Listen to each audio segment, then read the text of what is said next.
Her brother-in-law nailed the door shut on her old life. She opened a new one for $15.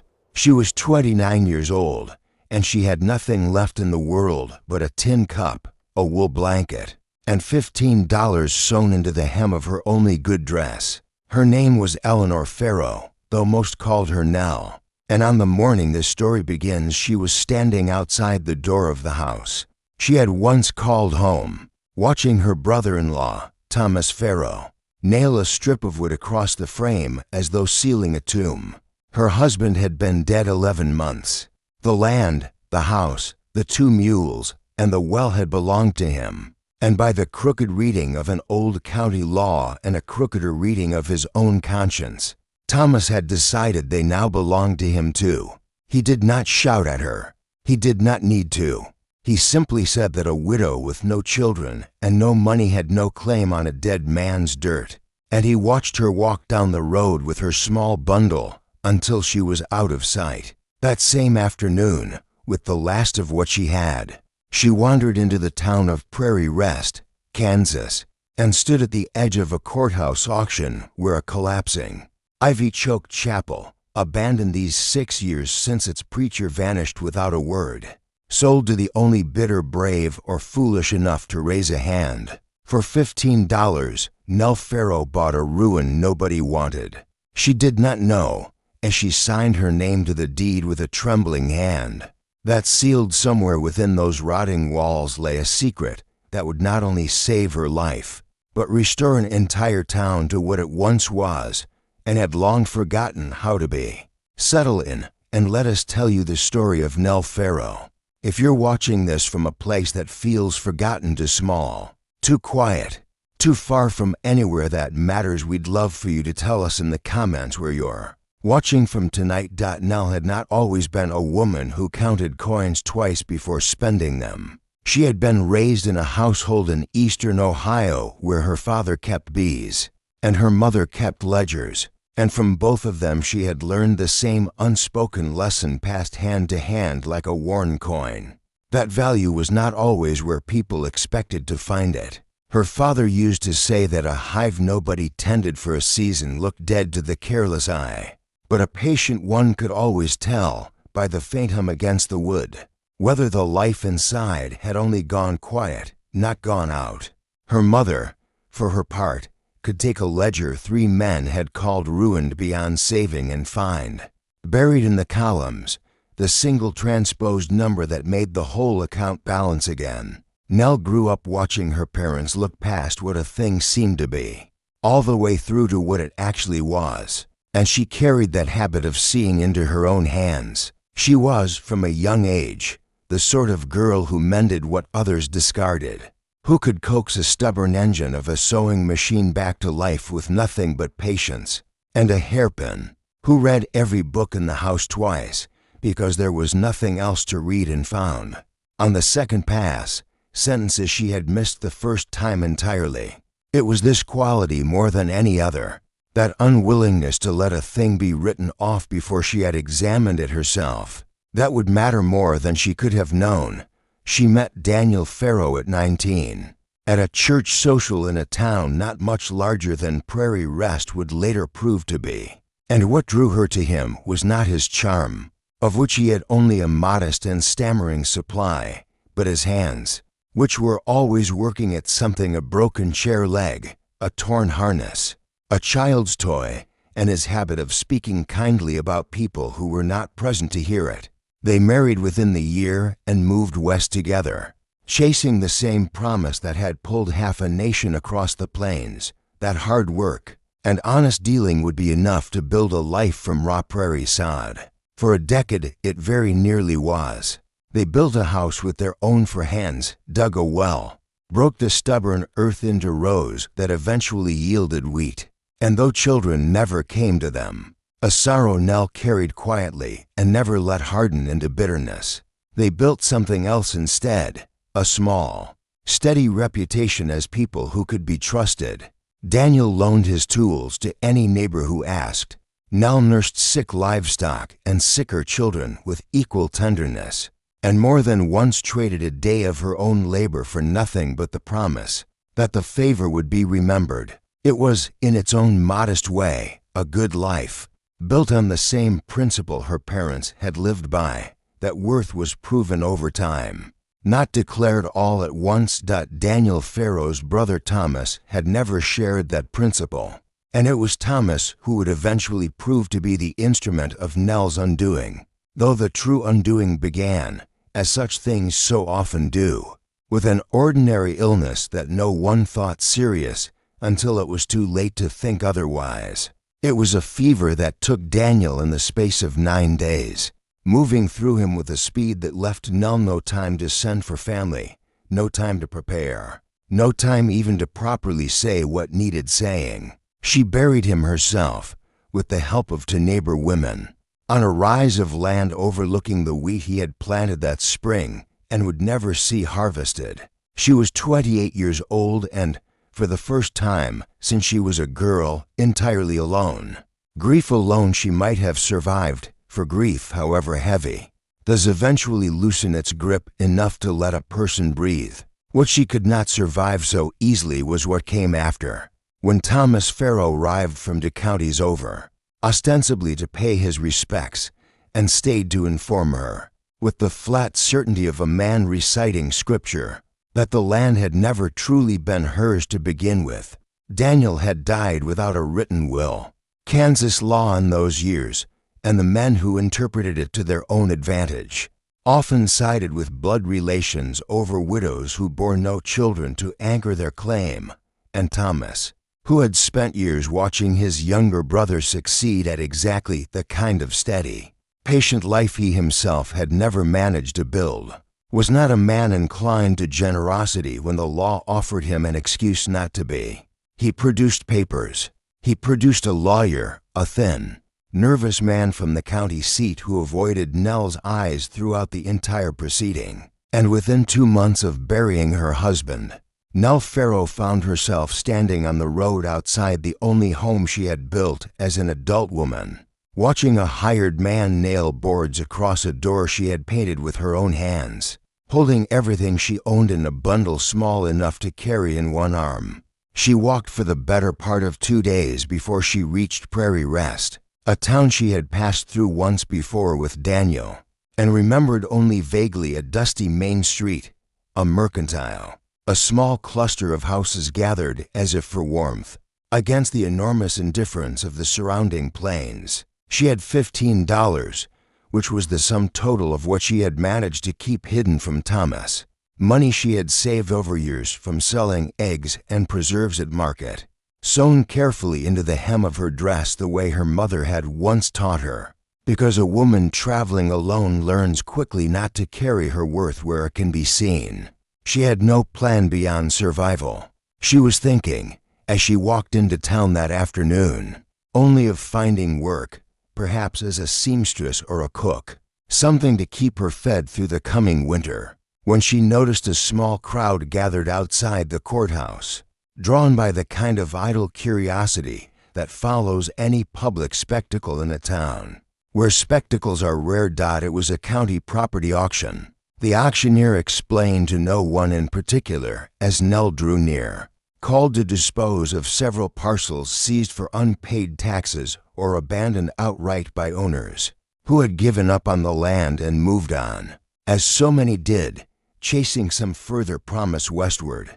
Most of the parcels were unremarkable scraps of prairie, and the bidding on them was desultory at best. But the final item on the list drew a ripple of low laughter from the gathered crowd, the kind of laughter reserved for something everyone privately agrees is a joke. It was a chapel, the auctioneer announced, a small clapboard church standing on a rise at the edge of town, abandoned some 6 years prior when its preacher, a man named Josiah Kane, disappeared without explanation in the dead of one winter night and was never seen or heard from again. The building had sat empty ever since, its windows broken by boys with slingshots, its roof half caved in from a storm 2 summers back, its yard grown wild with prairie grass and volunteer sumac. No one wanted it. No one had wanted it for years. The county simply wished to be rid of the tax burden, and the auctioneer, sensing the crowd's amusement, opened the bidding at a price so low it was almost an insult, $15. Nell would spend the rest of her life trying to explain, to herself as much as to anyone else, exactly what moved through her in that moment. Standing at the edge of a crowd of strangers with the entire sum of her worldly wealth sewn into her hem. Perhaps it was simply that $15 was $15, and a roof, however ruined, was still a roof, and a woman with nowhere to sleep does not always have the luxury of dismissing a ruin, the way a comfortable crowd can afford to laugh at one. But she would also say later that there was something in the way the light fell across that chapel's broken windows when she turned to look at it standing on its little rise above the town. Something that reminded her, absurdly, of her father's abandoned hives, of that habit he'd had of pressing his ear to old wood and listening for the hum of a life others had already given up on, before she had fully decided to do it. Her hand was raised, and the auctioneer, startled that anyone had bid at all, brought his gavel down almost immediately, and the crowd's laughter turned briefly toward her, not unkindly, but with the particular pity reserved for those the world has judged foolish. She paid her $15. She signed her name to a deed for a building with no roof, no congregation, and, so far as anyone in Prairie Rest could tell her, no earthly value whatsoever. And then, with nowhere else to go, she walked up the rise to see what she had bought. The chapel was worse up close than it had appeared from the street, and for a long moment, standing in its doorway with the last of the day's light slanting gold, and dust thick through the broken windows, Nell allowed herself to wonder if she had made the greatest mistake of an already difficult year. The pews had been stripped for firewood by townspeople who felt no particular guilt about scavenging from an abandoned building. The altar was still there, a simple wooden structure Reverend Cain must have built himself, warped now with years of rain leaking through the damaged roof. Birds had nested in the rafters. The floorboards near the back wall had buckled and split. And yet, as she stood there breathing in the smell of old wood and dust and rain-soaked plaster, Nell found herself doing what she had always done, what her mother had taught her without ever quite saying so. She began to look past what the building seemed to be, and to look instead for what it might actually still contain. She spent that first night sleeping on the least damaged section of floor, wrapped in her blanket, listening to the wind move through the broken windows, and telling herself that at least it was a wall between her and the open prairie. At least it was hers. In the morning, with nothing better to occupy her hands and a restlessness that would not let her simply sit with her fear, she began to clean. She swept out 6 years of dust and leaves and bird droppings. She pulled the broken glass from the window frames and set it carefully aside, thinking even then, in some practical corner of her mind, that broken glass could sometimes be reused. And it was in the course of this cleaning, 3 days into her strange new ownership, that she made her first discovery, small and easily overlooked, but enough to catch and hold her attention. Behind the warped altar, where the floorboards had buckled worst, she noticed that one particular board did not sit quite like the others. It had been cut, not broken, its edges too clean and deliberate to be the work of rot or weather. When she pried it loose with the flat edge of a fire iron she had found rusting in the yard, she discovered beneath it a shallow cavity, dry despite the leaking roof above, lined carefully with what had once been oilcloth, and inside it, wrapped and rewrapped as though someone had wanted very badly for it to survive whatever came, a small bundle of papers. Her hands shook as she lifted them free. The oilcloth had done its work well enough that the papers inside, though yellowed and brittle at the edges, were largely legible. And as Nell unfolded them by the light of the chapel's broken window, she understood almost at once that she was holding something Reverend Josiah Cain had not wanted anyone to find easily, and yet had not wanted lost forever either. or he would surely have burned it rather than hide it with such evident care. The topmost page was a letter, dated some 7 years before Cain's disappearance, addressed to no one in particular but written, it seemed, as a kind of testimony, the sort of document a man writes when he suspects that the truth he carries may need to outlive his own ability to speak it. In it, Reverend Cain confessed to a decision that had troubled him for years, that the land beneath and around the chapel, including the spring that fed the town's only reliable water source in dry seasons, had been deeded to him personally by the town's founding families, with the express written understanding, sealed in a formal will beneath the same letter, that upon his death or departure the land and its water rights would pass not to any single heir, but to the town of Prairie Rest itself, to be held in common for all its people forever. The second document, folded beneath the letter, was the will itself, drawn up with the careful formality of a man who had once, before taking up the ministry, trained as a law clerk back east, witnessed and signed by 3 names Nell did not recognize, but which she suspected correctly belonged to the town's original founders. It stated in plain, unambiguous language that the spring and its surrounding acreage were to belong to Prairie Rest in perpetuity, administered by whoever held title to the chapel grounds, but never to be sold, dammed, fenced, or charged for by any private party. Reading it a second time, sitting on the dusty floor with the prairie wind moving through the broken windows around her, Nell began to understand the shape of a mystery far larger than she had imagined. When she raised her hand at that auction, because the spring Reverend Cain described, the one his will so carefully protected, was not some forgotten trickle of water lost to history. She had walked past it on her way into town. She had seen, with her own eyes, a fence around it and a hand-painted sign, and a man collecting coins from thirsty travelers and drought-struck farmers alike for the privilege of drawing water that, according to the document now trembling in her hands, had never been his to sell at all. That man's name, as Nell would soon learn from the whispered talk of Prairie Rest's townspeople, was Silas Pruitt, and he was, by every outward measure, the most powerful figure in a town too small and too poor to produce many rivals to his position. He owned the mercantile. He owned the only saloon. He held the note on nearly 1/3 of the farms in the surrounding county, farms whose owners had borrowed from him in lean years and never quite managed to climb back out from under the debt.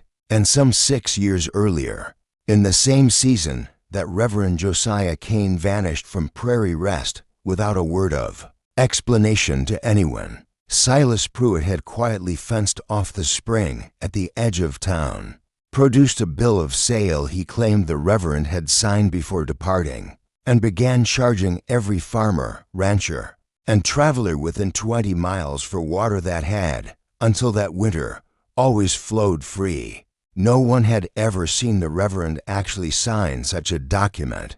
No one had ever thought to ask too closely, because Silas Pruitt was not a man whose business dealings invited scrutiny from those who depended on his goodwill to keep their farms and their credit and their small, hard-won lives intact.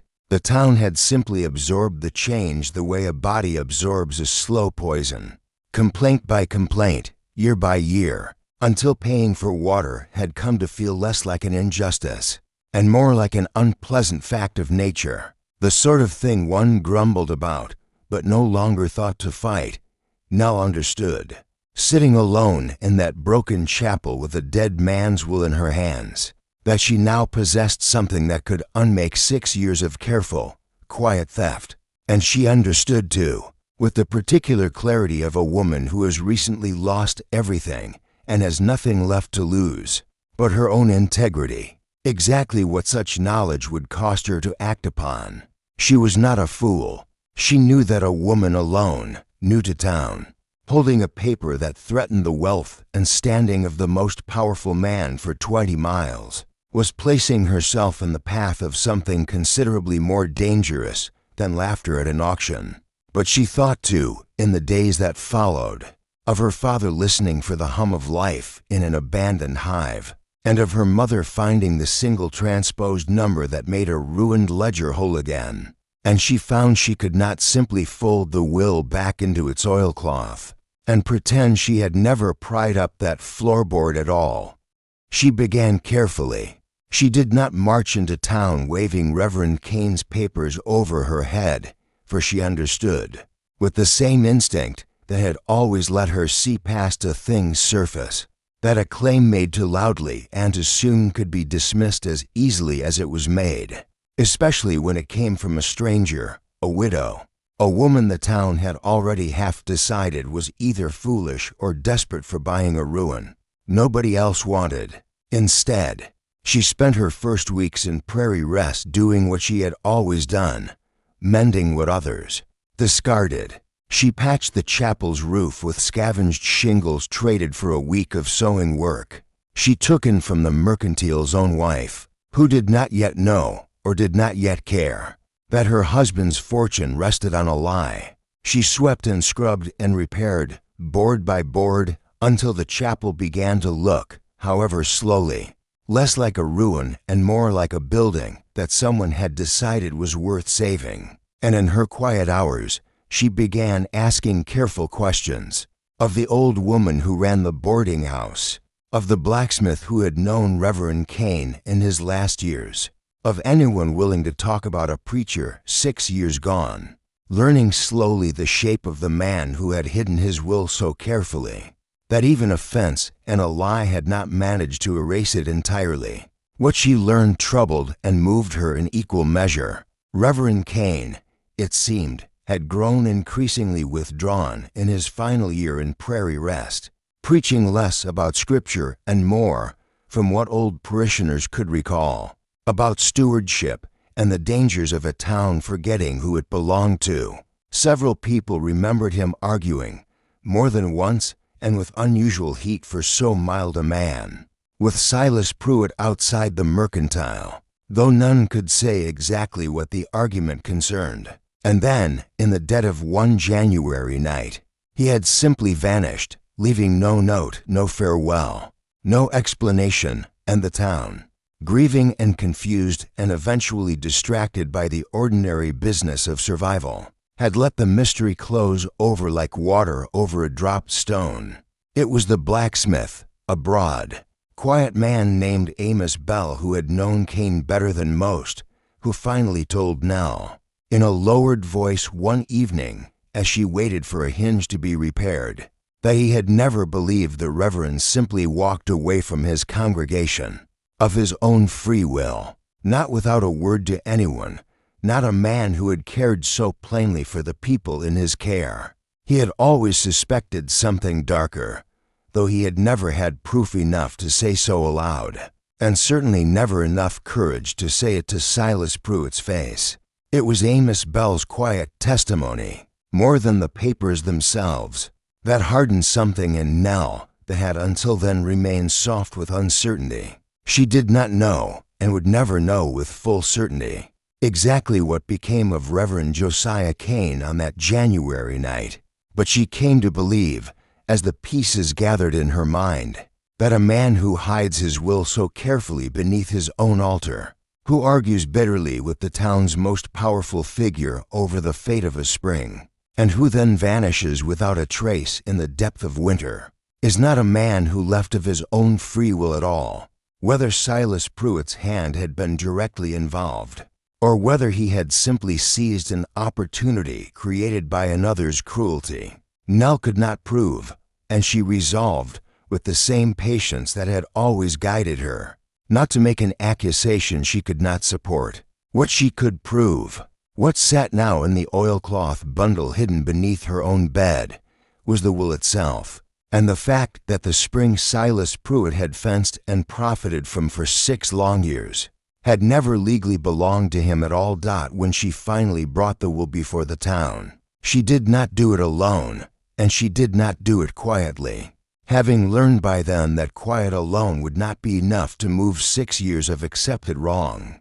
She went first to Amos Bell, whose word carried weight among the working families of Prairie Rest, and then to the old woman at the boarding house, and then, patiently and carefully, to a dozen others whose farms had suffered under Pruitt's water fees, and whose debts to his mercantile kept them too frightened to speak against him alone. She asked each of them only to come to the chapel on a particular Sunday, to see for themselves what she had found, and to judge its truth with their own eyes rather than take her word for it. It was, in this way, less an accusation than an invitation, and it was this quality, this refusal to simply declare herself right and demand belief, that gave her claim a weight no amount of shouting could have earned.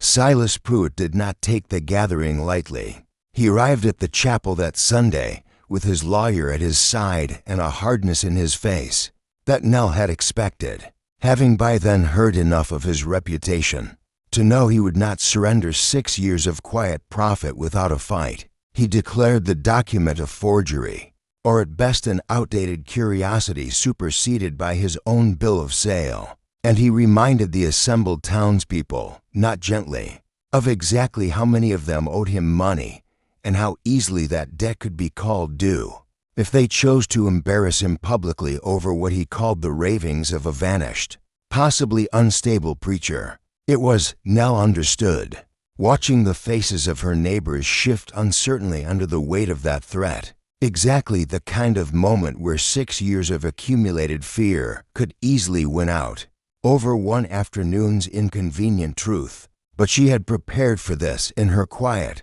patient way, more thoroughly than Pruitt had accounted for. She produced not only the will but the letter that preceded it, in which Reverend Kane's own hand described the founding family's original intent, and she had, in the preceding week, ridden to counties over to the same courthouse that had auctioned her the chapel, to search the deed records herself, a skill for reading fine print and finding buried truths that she had, without ever fully realizing it, inherited whole from her mother's ledgers. There, buried in records nobody had thought to check in years, she found the original deed transferring the chapel land, spring included, from the founding families to Reverend Kane in trust for the town, a document whose existence Pruitt's own bill of sale, dated after Kane's disappearance and signed by no verifiable witness, could not overcome, faced with public evidence rather than private rumor.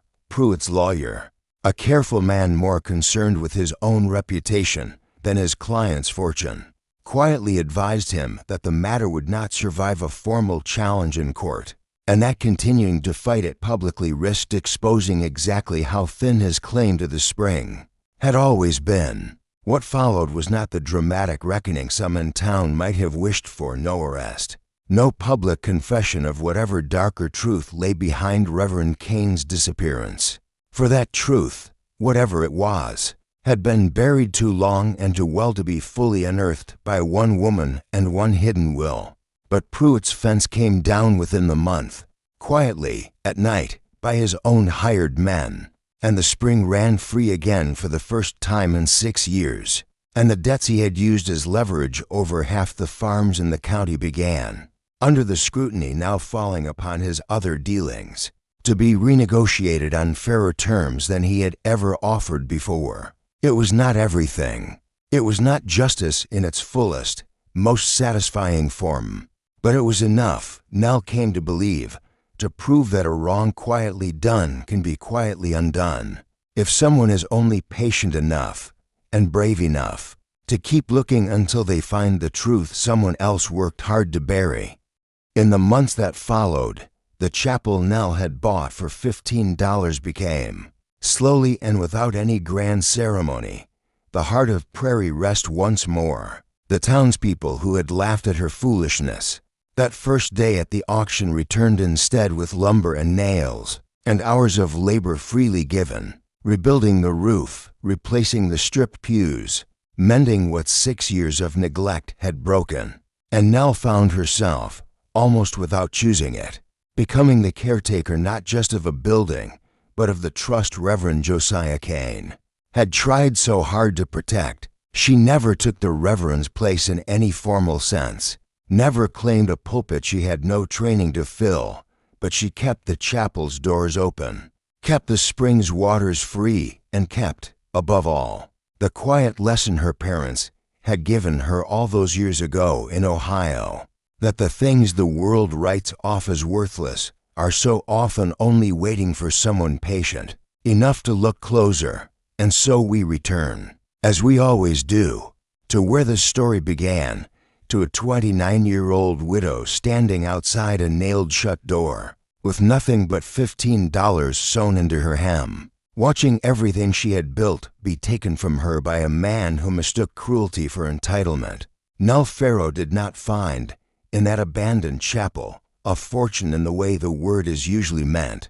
She found something rarer, and in the end more lasting, a truth someone else had tried to protect with the last careful act of a vanishing man, a truth that, once uncovered, gave an entire town back its water, its dignity, and its trust in itself. She proved, in the quiet and patient way she had always done everything, that value does not always announce itself loudly, that a ruin can still hold a hum of life for those willing to listen closely enough to hear it, and that the smallest, most foolish-seeming purchase can sometimes become the very thing that saves not only the person who made it, but everyone around her. Thank you for spending this time with Nell's story and with us. If it moved you, we hope you'll consider sharing it with someone who might need reminding today that worth is not always where the world expects to find it, and that patience, more often than we think, is rewarded in the end. We'd love to know, in the comments below, what is a time you found real value in something everyone else had already written off. We read every one of them, and we're always glad to hear where these stories find you. Until next time, stay close.